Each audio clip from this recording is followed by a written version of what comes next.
Hello everyone, welcome to the Viral Report. If you're watching this video for the first time, hit that subscribe button. In today's video, we're going to discuss Megyn Kelly. If you don't know who Megyn Kelly is, she's an American journalist, former corporate lawyer, and a political commentator. She's best known for her long run as a television news host on Fox News. On Tuesday, October 23rd, Megyn Kelly came under fire on her NBC TV show, Megyn Kelly Today, for saying she didn't see an issue with white people parading around on Halloween in blackface because it was a normal viewpoint when she was growing up. Now, the comment was made during a table discussion around the topic of Halloween costumes. The blackface comment quickly went viral and Megyn was dragged all across social media. So much backlash was created that the TV show producers had to fly in Roland Martin to educate Megyn Kelly on why blackface was such a degrading act. I want you all to take a look at the news clips describing the situation, followed by the awesome educational historical points Roland Martin brought to the interview, and I'll wrap up the video with the rest of my commentary. For TV anchor Megyn Kelly after causing an uproar for defending blackface and then tearfully delivering that apology. She was off the air today, her show a rerun. And tonight, the network's highest paid anchor is reportedly fighting back. Here's ABC's Lindsay Davis. Tonight, Megyn Kelly's future at NBC is on the line. This morning's live episode scrapped. Instead, a repeat. Welcome to the show. I'm Megyn Kelly. Happy Friday. Kelly's views about blackface have sparked outrage. But what is racist? Because truly, you do get in trouble if you are a white person who puts on blackface on Halloween or a black person who puts on whiteface for Halloween. Like, back when I was a kid, that was okay as long as you were dressing up as like a character. Even defending the costume of this reality star. She made her skin look darker than it really is, and people said that that was racist. And I don't know, I thought, like, who doesn't love Diana Ross? Kelly made a tearful apology. I defended the idea, saying as long as it was respectful and part of a Halloween costume, it seemed okay. Well, I was wrong, and I am sorry. And now Kelly is reportedly gearing up to fight back. She's hired an attorney who, according to The Hollywood Reporter, plans to meet with NBC executives Friday and argue NBC is hypocritical because the reality star wore that costume on an NBC sister network. The chairman of NBC News condemned Kelly's remarks during a staff town hall, according to Variety, saying there is no place on our air or in this workplace for them. Her Today co-hosts calling her out. While she apologized to the staff, she owes a bigger apology to folks of color around the country. Kelly is no stranger to racial controversy. She's expressed regret for these comments on Fox News. For all you kids watching at home, Santa just is white. Jesus was a white man, too. Tonight, the career of NBC News' highest paid anchor with a reported 3-year, $50 million contract hangs in the balance. David, even after Kelly's apology, the cast from House of Cards canceled an upcoming appearance on her show. At this point, the plan for Friday is to air a rerun. David? Lindsay Davis on this again tonight. I want to begin with 2 words. I'm sorry. You may have heard that yesterday we had a discussion here about political correctness and Halloween costumes. And that conversation turned to whether it is ever okay for a person of one race to dress up as another. A black person making their face lighter or a white person making theirs darker to make a costume complete. I defended the idea, saying as long as it was respectful and part of a Halloween costume, it seemed okay. Well, I was wrong, and I am sorry. One of the great parts of sitting in this chair each day is getting to discuss different points of view. Sometimes I talk and sometimes I listen. And yesterday I learned. I learned that given the history of blackface being used in awful ways by racists in this country, it is not okay for that to be part of any costume, Halloween or otherwise. I have never been a PC kind of person, but I do understand the value in being sensitive to our history, particularly on race and ethnicity. This past year has been so painful for many people of color. The country feels so divided, and I have no wish to add to that pain and offense. I believe this is a time for more understanding, more love, more sensitivity, and honor. And I want to be part of that. Thank you for listening and for helping me listen too.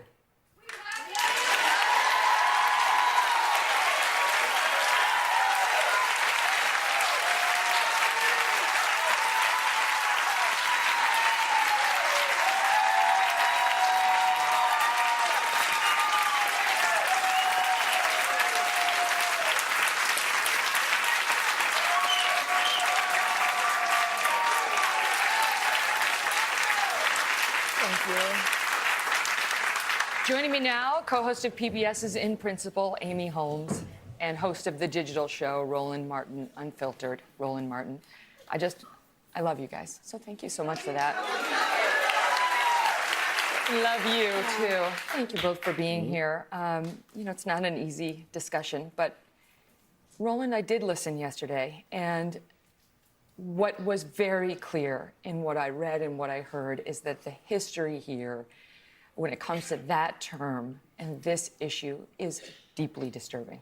I think the problem is, for African Americans, we know the history, and too many white Americans don't know or won't accept it. When the reality is, it is American history, yours and mine.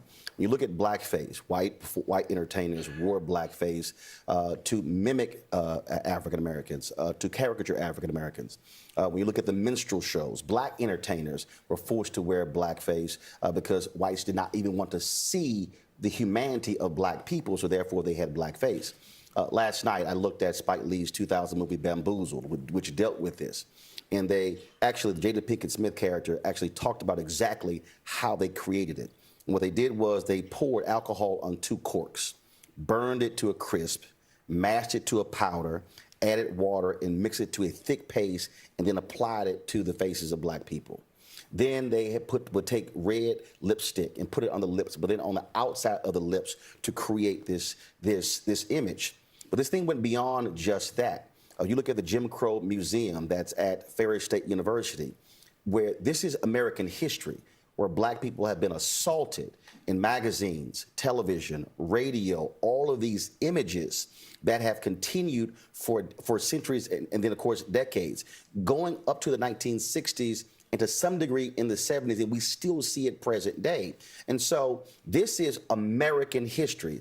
The problem is too many of us grew up learning his story and not actual history.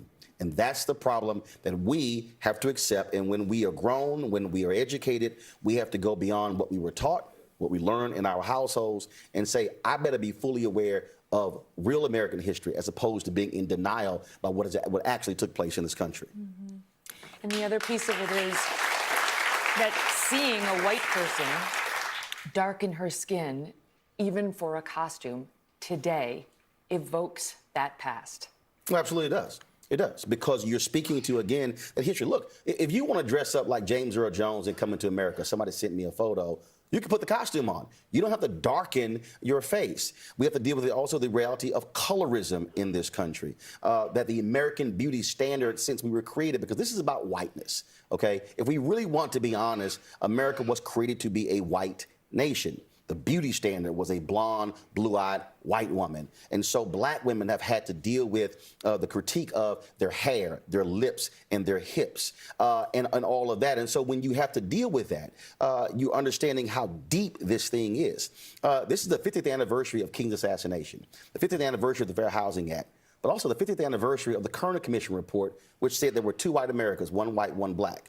Most black folks who even came into journalism came in after the Kerner Commission, which was all based upon race riots. And so media, the reason this story just boomeranged all around is because media has been the main driver of these racist caricatures throughout American history, and that's why it's such a huge story. Mm-hmm.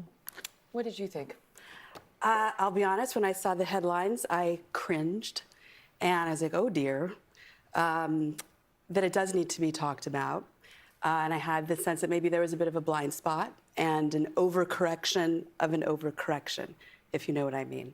That the history of blackface, as Roland laid out, is the caricature of African Americans as mentally diminished, emotionally immature, subservient, all for to mock African Americans for white entertainment. And maybe this was something that wasn't fully understood.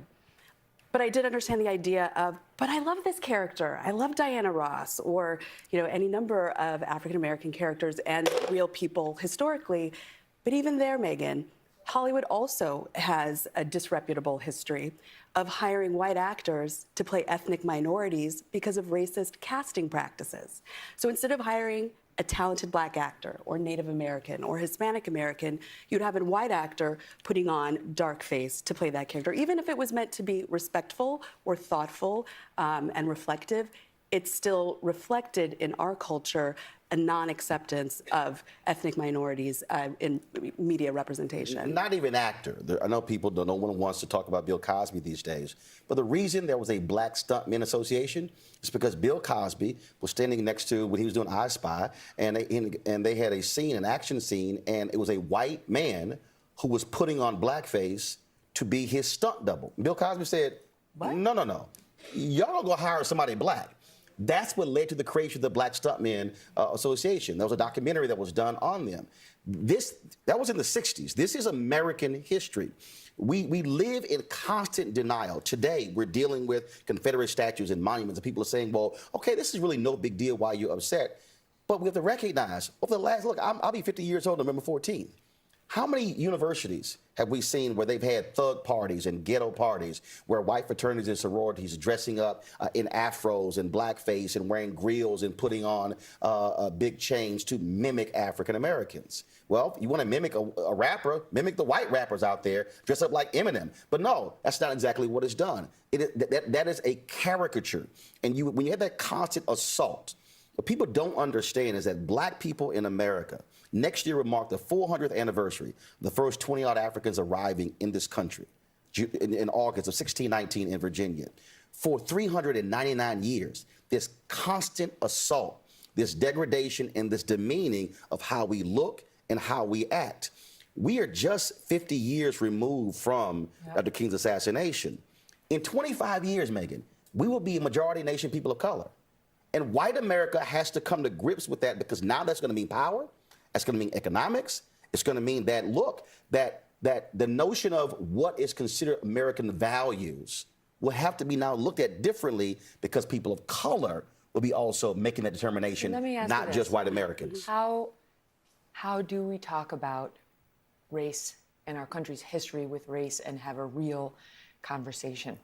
Well, I think with information, with sensitivity, and with also the knowledge that as a country, we have struggled, paid a very dear price, and we continue to do, to try to be a country where we have dignity toward each other and different racial groups. So the Halloween costume controversy, to me, the line is actually not that difficult to draw. There's a difference between dressing up as, say, a character with clothing, those types of things, versus racial mockery. And painting blackface. Well, so are you going to do the lips? Are you going to do that? Like, where does that go? Your producers asked me, well, what would be an example that I think is okay? I think little kids all across America, if they want to dress up like the Disney princesses from Frozen, go for it. Wear the gown, wear the sparkles. But it would certainly be very strange if that turned into some sort of like ethnic mockery on that part. Mm-hmm.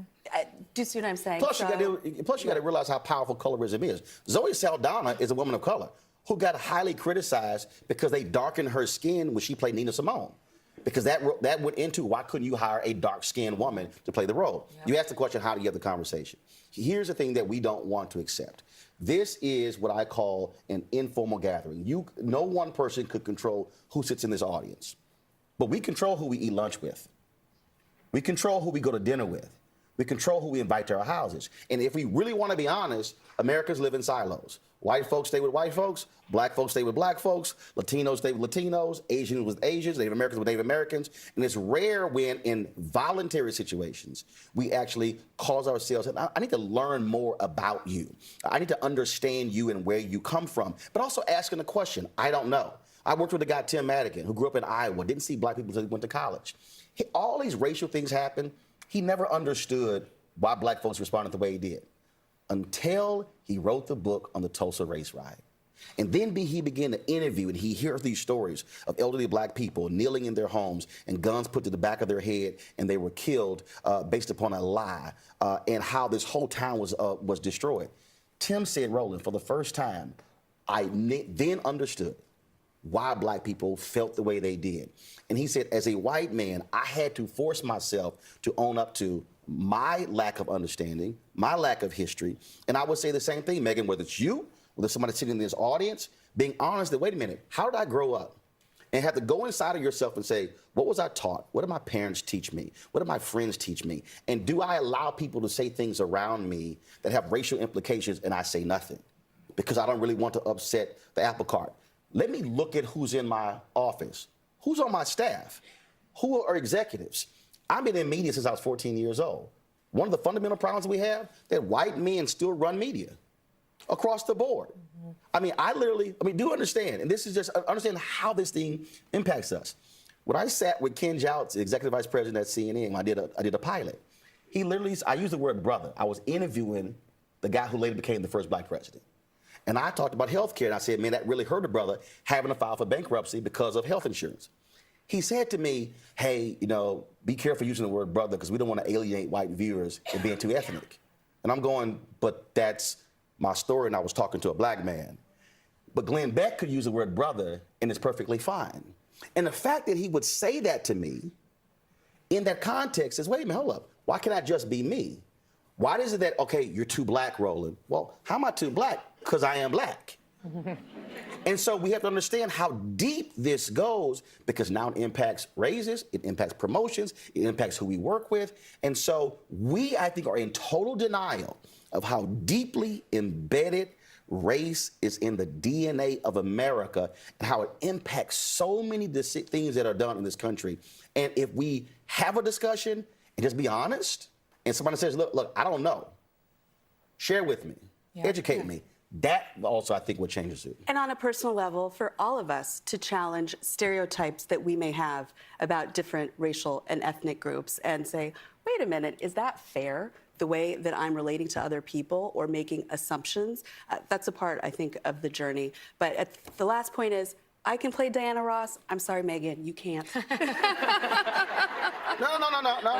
Megyn, you can. No, Megyn, you can play Diana Ross just like you can play any other character, but you just put on a gown, grab a fan, and then have big hair, you're fine.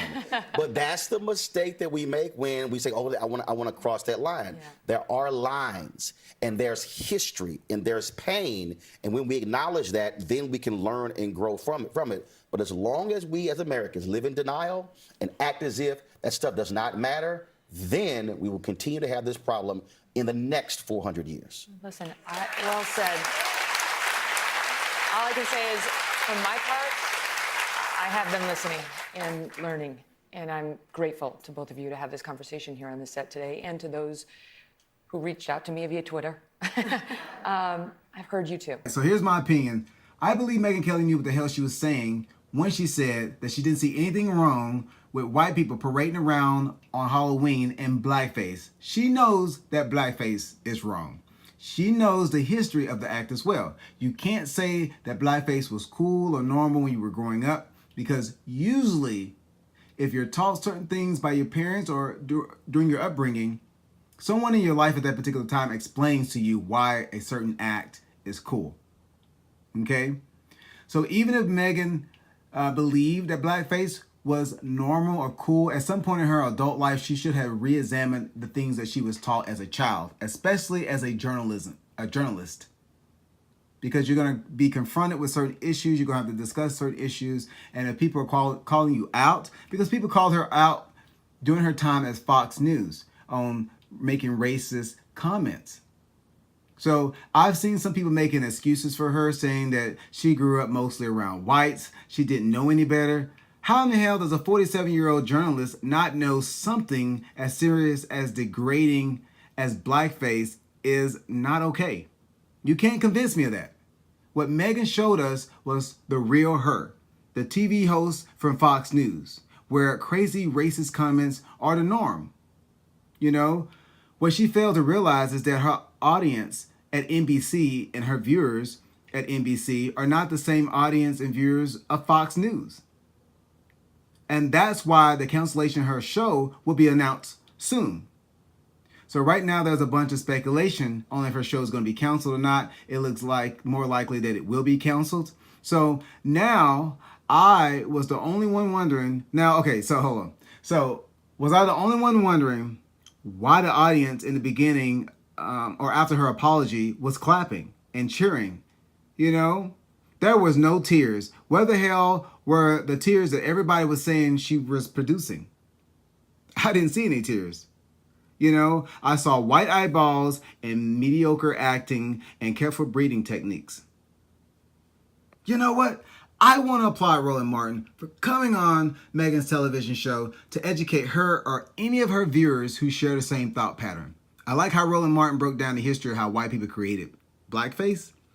I just find it crazy how some people have this great fascination with African Americans.